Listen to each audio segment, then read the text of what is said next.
तो आज हम लोग सीखेंगे हिंदी में जानवर का नाम।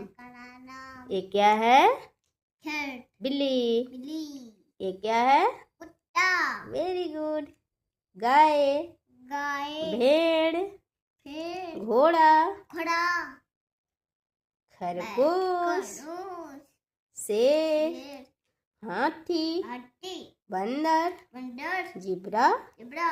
दरियाई घोड़ा। घोड़ा। और ये क्या है?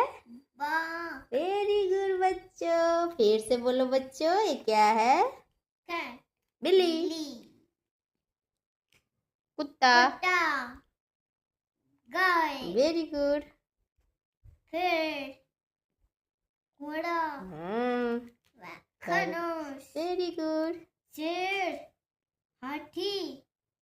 बंदर। जिब्रा। जिब्रा। दरियाई घोड़ा। और ये है